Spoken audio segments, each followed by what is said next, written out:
Alors aujourd'hui, on reçoit à nouveau Lucas. Ça. Ça se passe bien? Parfait. La thèse? Continue. Ok, de quoi tu veux nous parler? Donc aujourd'hui, on va s'intéresser à un problème assez simple où quand on fait des groupes finis, on se pose, on regarde certains résultats qu'on a au départ, donc Lagrange, qu'est-ce que c'est être un sous-groupe distingué, des notions de quotient, et on s'intéresse à, si on se donne un cardinal, ici on va prendre le cardinal 8, parce qu'on voit qu'il se passe déjà beaucoup de choses pour ce cardinal-là, je vais en reparler après.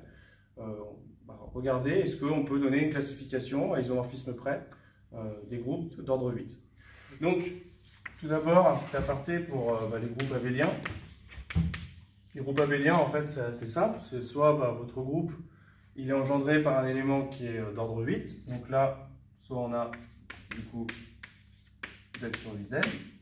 Ou alors, vous avez que tous les éléments à l'ordre 4, ils vous donnent l'élément neutre. Et du coup, vous vous retrouvez avec Z sur 4Z, 3Z sur 2Z. Ou alors, tous les éléments sont d'ordre 2. Donc ça, c'est le théorème de structure des groupes abéliens finis qui vous assure cette décomposition. Et là, on se retrouve avec Z sur 2Z, croix Z sur 2Z, croix Z sur 2Z. Donc, maintenant, qu'est-ce qui se passe dans le cas non abélien? C'est-à-dire, supposons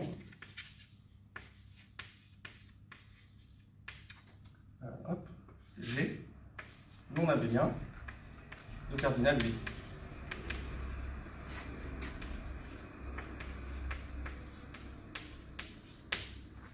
Donc, première question, première chose à montrer, c'est il existe X appartenant à G d'ordre 4. Donc ça, comment on le voit? Donc, première question, c'est de se dire, je ne vais pas avoir un élément d'ordre 8, sinon je retourne, mon groupe il est cyclique, et du coup, un groupe cyclique est abélien. Donc déjà, je ne vais pas avoir d'élément d'ordre 8, mais il reste une possibilité, c'est qu'est-ce qui se passe si tous mes éléments sont d'ordre 2. Donc, supposons que, ça veut dire, je raisonne par l'absurde, que pour tout X appartenant à G, j'ai X2 égale P. Donc, en fait, ça rejoint un exercice qu'on avait fait précédemment sur la chaîne. J'étais en train d'y penser, ouais, voilà. Complètement. Ça revient en fait, avec le chiffre 2, ça structure beaucoup le fait de demander que tout élément soit égal à son inverse, parce que ça c'est équivalent à ça. Ça structure beaucoup le groupe, et en fait, ça implique directement que le groupe est abélien, donc on peut le montrer facilement. On regarde soit XY appartenant à G. Si on regarde XY, vu que tout élément est d'ordre 2, XY2 égale E. Ça, c'est X, Y, X, Y égale E. Mais, comme tout élément est égal à son inverse, ça me donne XY, X-1, Y-1 égale E. Ce qui me donne donc XY égale YX en passant, je multiplie par Y à droite, je multiplie par X à droite, et donc, du coup, pour tous les éléments du groupe, les éléments commutent, donc absurde.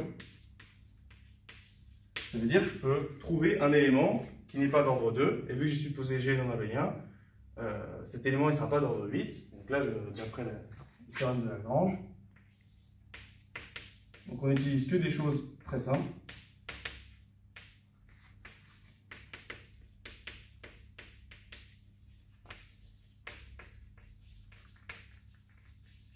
Après le théorème de Lagrange, je peux trouver un élément du coup dont l'ordre divise le cardinal du groupe, et donc je peux trouver un élément, il existe, X d'ordre 4. Voilà, donc ça va être le point de départ de notre problème, on va fixer ce X et on va regarder son sous-groupe qui est engendré.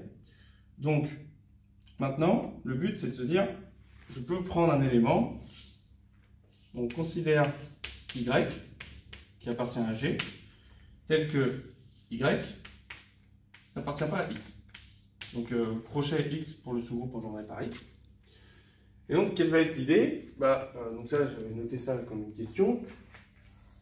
Une question que j'avais vue, donc c'était un sujet pour des L3. Donc c'était de se dire, montrer que G, en fait, c'est le sous-groupe engendré par X et Y. Donc, en fait, si on se rabat sur les outils très simples qu'on a dès la L3, il faut juste se dire, ce sous-groupe engendré, ici, en fait, il contient le sous-groupe engendré par X et il contient juste l'élément Y également. Donc, je sais que le sous-groupe engendré par X, vu que X est d'ordre 4, j'ai un sous-ensemble de 4 éléments dans ce sous-groupe. J'ai un élément qui n'est pas dans ce sous-groupe-là, donc le cardinal de XY en tant que sous-groupe, il est strictement supérieur à 4. Donc j'ai un sous-groupe, ici, XY sous-groupe de G, avec le cardinal du sous-groupe, strictement plus grand que 4. On n'utilise que des choses simples, d'après le théorème de Lagrange. Le cardinal du sous-groupe divise l'ordre du groupe. Donc, hop là, divise 8. Il divise 8, il est plus grand que 4. On en déduit, donc ça c'est le théorème de Lagrange. On en déduit que XY est d'ordre 8. Et donc, inclusion plus égalité des cardinaux, on a bien montré,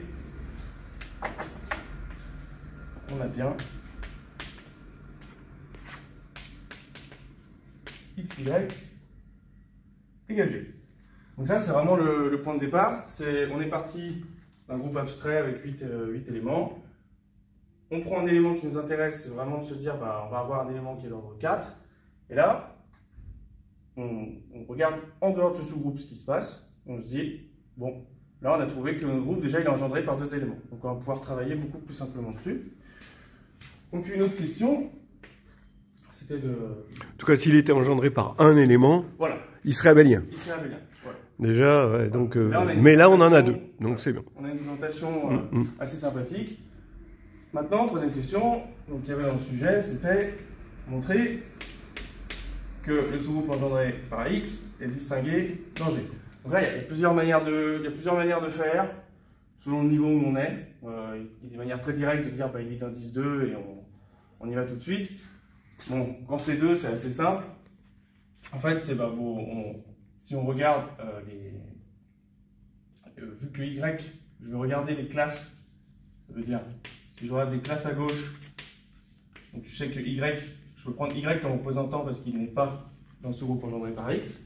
Donc je peux regarder la classe à gauche comme ça, mais je peux également regarder la classe à droite. Et vu que c'est une partition, et que Y n'est pas dans X, on sait que ces deux choses-là vont être égales. C'est juste une considération ensembliste. Donc, c'est une preuve très simple pour le cas où l'indice du sous-groupe concerné c'est 2. On sait que le théorème de Frobenius, quand c'est le plus petit nombre premier qui divise l'ordre du groupe, ça marche aussi. Là, c'est 2, donc c'est très simple. Là, une preuve assez élémentaire, c'est juste de regarder, je regarde mes classes à gauche, je regarde mes classes à droite. Là, c'est le sous-groupe. Là, j'ai pris mon élément qui n'est pas dans le sous-groupe. Donc, on peut écrire de manière ensembliste comme ça. Et ça veut exactement dire... Ça veut dire que les classes à droite sont égales à toutes les classes à gauche. Et donc... Voilà, exactement. Et vu que le groupe est engendré par X et Y, voilà. Donc... Je pense qu'on n'en a même pas besoin. Ouais. Puisqu'il y a 2 classes d'un côté. Les classes à gauche sont égales aux classes à droite. C'est presque... Voilà. Donc, notre sous-groupe est bien distingué dans G. Voilà. Donc, ensuite, la question c'était en déduire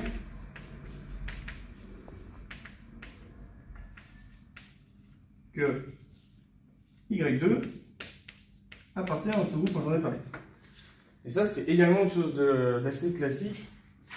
C'est que maintenant, vu que comme le sous-groupe engendré par X est distingué en G, bah, si je regarde le groupe quotient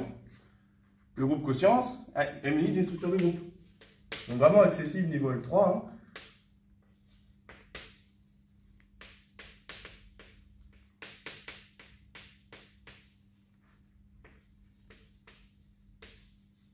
Une structure de groupe, et l'ordre du groupe, c'est l'ordre de G divisé par l'ordre de X, donc en plus c'est un groupe d'ordre 2.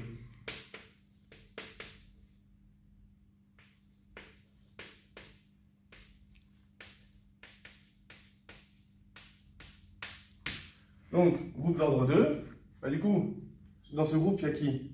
Il y a le, si je regarde en tant que groupe, ça veut dire ça c'est mon élément neutre, c'est le sous-groupe qui est distingué, et ça c'est un élément qui n'est pas l'élément neutre, bah, j'ai que lui à regarder.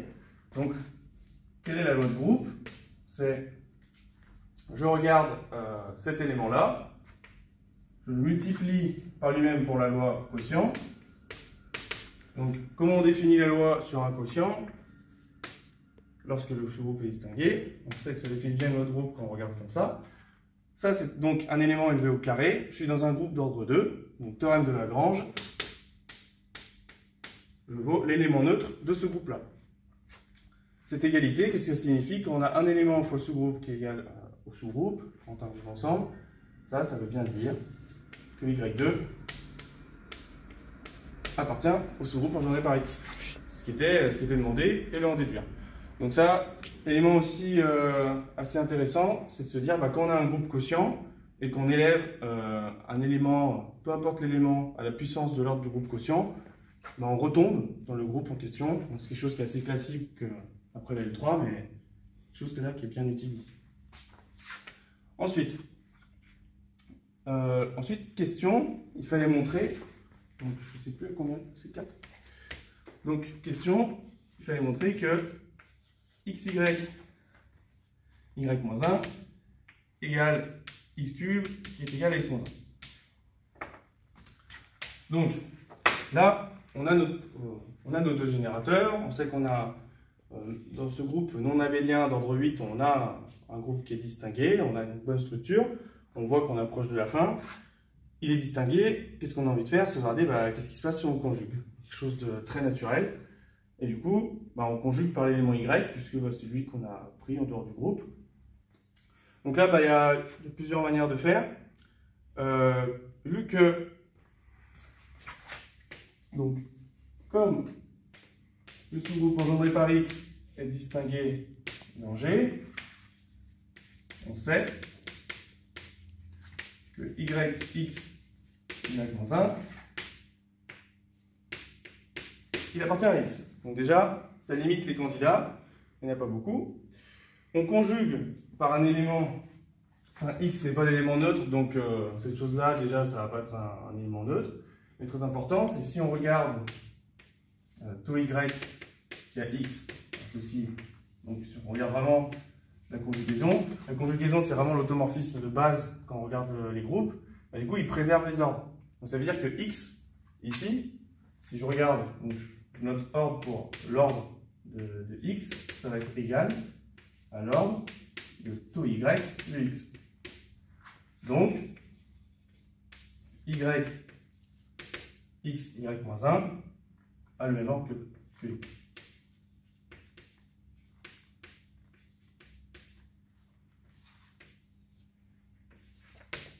Donc il ne reste pas beaucoup de candidats. Si on regarde ce groupe d'ordre 4, on sait que c'est Z sur 4Z. Qui sont les générateurs de Z sur 4Z? Et bien, nous avons 1 et 3. Donc en fait, ça veut dire soit cette chose-là va être égale à X, soit cette chose-là va être égale à X cube. Pourquoi ça ne peut pas être égal à X? Donc si Donc calcul très rapide. Donc Z sur 4Z parce que X était d'ordre 4. Voilà, hein, X était d'ordre 4. Oui, c'est pour ça qu'il engendre le groupe cyclique d'ordre 4. Tout à fait. Donc calcul très rapide, ben, ça nous donne en fait YX égale XY. Et donc là, le groupe serait abélien. Donc quand on conjugue notre élément d'ordre 4, on ne peut pas tomber sur X. Donc on tombe sur X cube, c'est le dernier candidat de ce groupe-là à avoir le même ordre que lui. Donc là, absurde. Hein.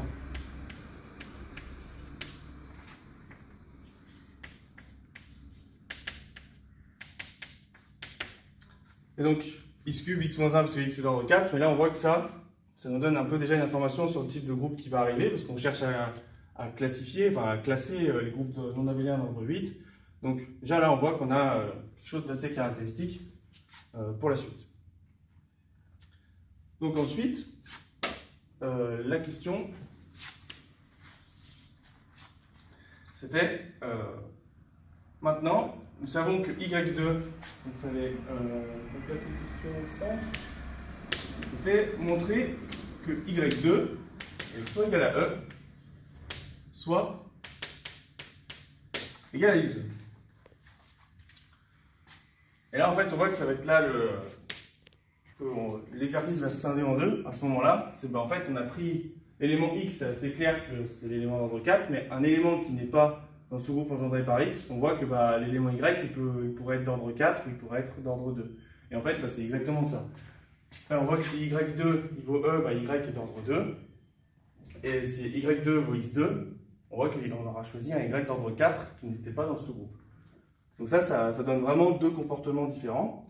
Donc on utilise ce qu'on a utilisé ici, c'est que Y2 il est juste dans le sous-groupe engendré par X. Et en fait, Y2 il ne peut pas être d'ordre 4, parce que si Y2 était d'ordre 4, je l'écris. Si Y2 était d'ordre 4, du coup, on générerait tout le groupe. Donc, c'est pas possible. On aurait Y égale G, absurde, parce que G est non abélien. Donc, Y2 est d'ordre 1 ou 2 dans le sous-groupe engendré par X, parce qu'on l'a montré ici. Donc, soit Y2 c'est E, soit Y2 c'est X2. Voilà, d'où...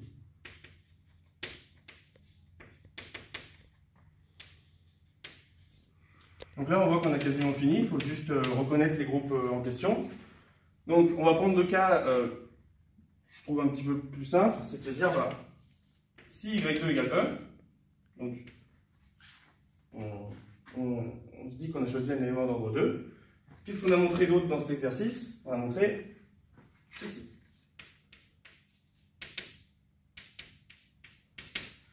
Et là, on reconnaît un certain groupe. C'est en fait, si je remplace Y par S et X par R pour rotation et S pour symétrie, ça c'est exactement le groupe des 4. Donc le groupe des 4, en fait, on prend donc le cargo, donc le carré. L'élément R que je définis ici comme X, c'est la rotation d'un quart de tour. Et l'élément S que je note comme Y, c'est la symétrie. Et donc ça, c'est une définition possible du groupe diédral, c'est de vraiment se dire, je considère un élément R qui a un ordre K, donc ici nous, K, ça sera 4, une symétrie qui vaut E avec la relation suivante, si on conjugue, puisque Y est d'ordre 2, donc Y-1 c'est la même chose, ça me donne l'inverse d'une rotation. Donc sur le dessin, on peut faire ça se voit très bien. On fait une symétrie, la rotation, la symétrie, on voit qu'on tourne dans l'autre sens. Donc, on a notre premier candidat de groupe non abélien d'ordre 8. Voilà, donc si Y2 vaut E. Ensuite, il reste à traiter l'autre cas.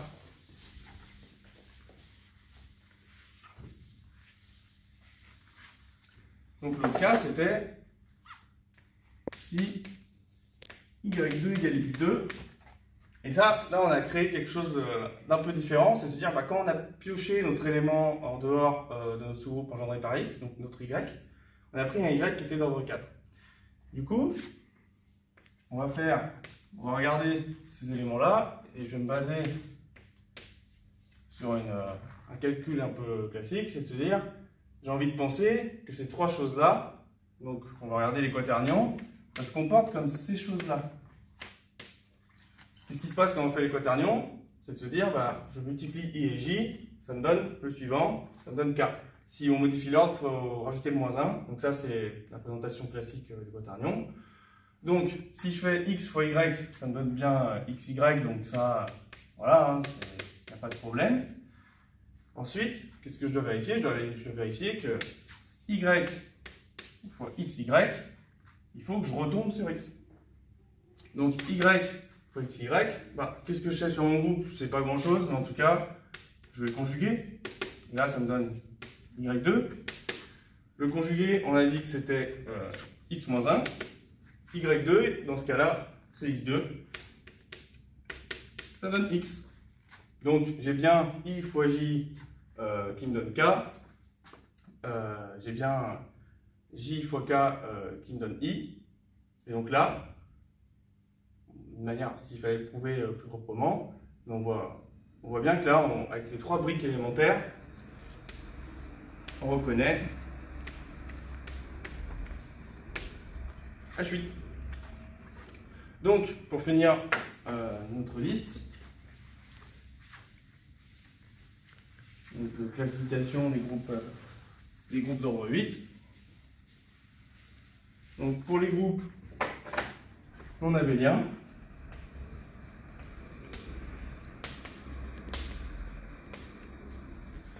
on a donc le groupe des quaternions, des 4. Et donc pour les abéliens, ceux que j'ai écrits tout à l'heure, donc z sur 8z,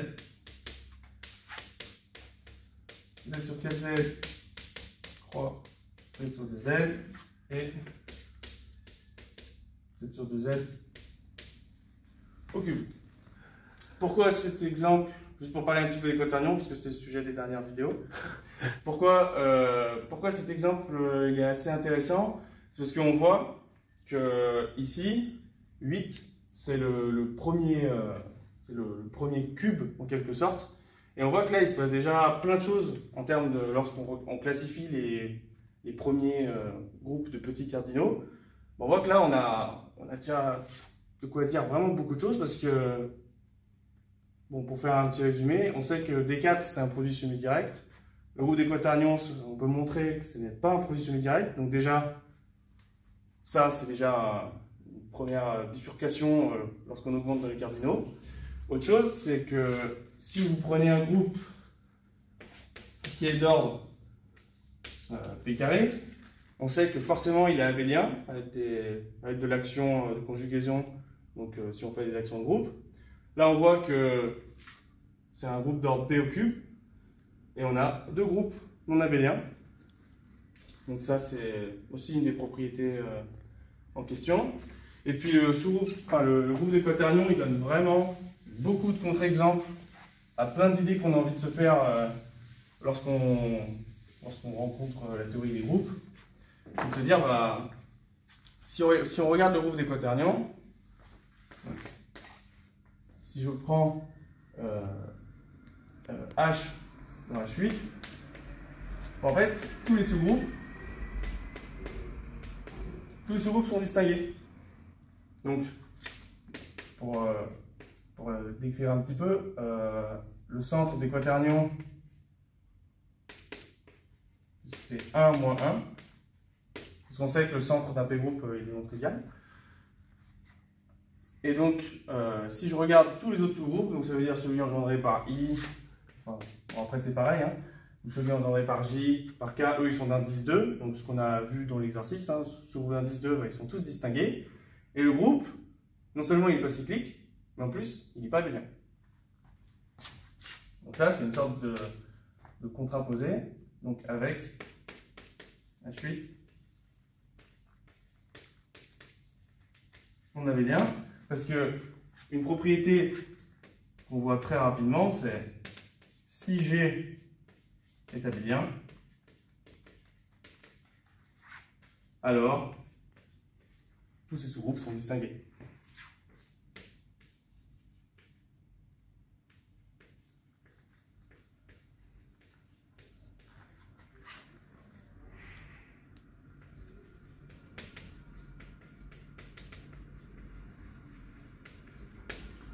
Voilà.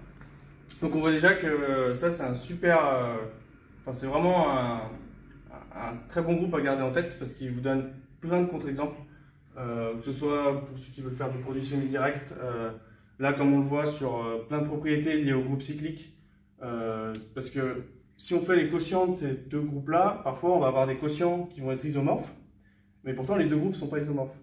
Parce que les quotients associés, souvent ça va être du Z sur 4Z ou du Z sur 2Z, et pourtant les groupes ne sont pas les mêmes.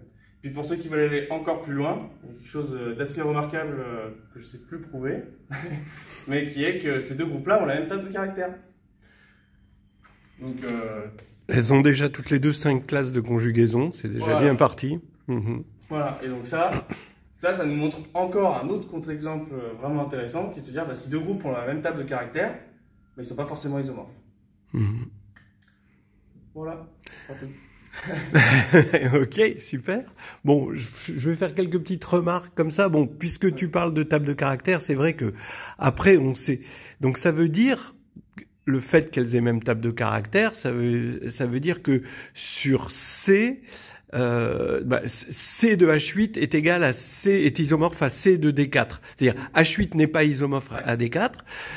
Ça, c'était une remarque déjà qu'on pouvait faire dès le départ, c'est-à-dire que tu as fait ta classification, mais c'est vrai que après il faut dire, bah oui, mais est-ce qu'ils peuvent être isomorphes? Parce que la construction n'a pas vraiment prouvé qu'ils étaient non isomorphes. Oui. C'est pas parce que il y a un choix de Y dans cette histoire. Et bon, H8 a 6 éléments d'ordre 4, c'est-à-dire I, J, K et leur inverse. Donc ça fait 6 éléments d'ordre 4. Et D4, il a que 2 éléments finalement d'ordre 4, donc ils peuvent pas être isomorphes. Et ça donne un truc. Mais après, ce qui est amusant, c'est qu'on se pose la question si l'algèbre sur C ou même l'algèbre sur Q de H8 ou D4 vont être isomorphes. Est-ce que sur Z, est-ce que ça va être isomorphe, etc., etc. Et c'est ce genre de questions qu'on se pose pour pouvoir différencier grâce plus à la table de caractères, mais disons quelque chose qui l'affine, la table de caractères, pour pouvoir différencier de groupes. Des petites remarques. D'abord, TIJK. Alors, ça demande effectivement à la personne qui regarde la vidéo de connaître les quaternions, mais assez simplement, on peut leur donner une représentation matricielle dans GL2 de C. Tout à fait. Hein? Tout à fait. Donc on a, oui, tu peux donner un petit peu la représentation matricielle comme ça. Alors, I0, donc en colonne c'est I0 et moins I. Ouais, comme ça fait un truc de déterminant 1. On est dans SU2 en fait, c'est les éléments entiers de SU2. Ouais. J ça va être 0, 1, 0, 1 en colonne. Oui, ou moins 1, oui, comme ça, moins 1. Là. Oui, comme ça, 0. Ouais. Et K ça va être 0 et l'antidiagonale II. Ouais. Je pense que c'est ça. Voilà, de mémoire, c'est ce truc-là. Et donc avec ça, on a H8, ça va être le sous-groupe engendré par I et J, parce que bon, K il est déjà engendré par I et J. Et on l'obtient assez facilement. Sinon, qu'est-ce qu'on a? Oui, juste une petite remarque ici sur G est isomorphe à D4. En fait, ce que tu as obtenu, c'est que, étant donné que D4 vérifie Y2 égale E et YX, Y-1 égale X-1, Mais dans D4, on sait que ce sont les seules relations. Elles engendrent... alors, donc, en fait, ce qu'on a, c'est dans un premier temps un morphisme surjectif de D4 sur G. Mais après, bon, étant donné qu'il y a même cardinal, c'est injectif. En fait, voilà, parce que pour l'instant, on a montré qu'on avait ces relations, mais on n'avait pas montré que c'était les seuls à ce niveau-là. Bon, et puis, en fait, implicitement, on a l'indicatrice de l'air qui est derrière assez souvent. C'est-à-dire que on utilise le fait que phi de 4 est égal à 2. C'est pour ça qu'on a deux possibilités. Parce que Z sur 4Z étoile, c'est-à-dire ton groupe d'automorphisme de Z sur 4Z, donné par la conjugaison, bah, il peut aller que vers deux éléments. Donc phi de 4 égale 2. Puis ensuite, tu utilises d'où Y2 égale E ou Y2 égale X2, selon si on a un ordre 1 ou 2. Et en fait, c'est le fait que phi de 1 égale 1 et phi de 2 égale 1 aussi. Et voilà, l'indicatrice de l'air, elle est derrière. Bon, voilà, c'était pas grand chose, mais c'était juste des petites remarques, et effectivement. Alors, bon, ce qui est drôle, c'est que effectivement, la complexité de la recherche de groupes d'ordre donnés, elle est arithmétique. Ça dépend de la puissance des nombres premiers. Et tout à l'heure, voilà, c'est ça. Et donc, en fait, à nombre premier égal, par exemple, si on prend P au cube, eh ben, c'est P égale 2 qui est le plus méchant. En fait, c'est le plus petit. C'est 2, il est l'équivalent de Joe Dalton dans les frères Dalton. C'est le plus petit et le plus vénère. Parce que, en fait, pour tous les autres P cubes, c'est des produits semi-directs. Et ouais, c'est ça. Alors que là, on a un objet exceptionnel qui est H8, qu'on retrouve dans plein de domaines. Ok, ben merci beaucoup.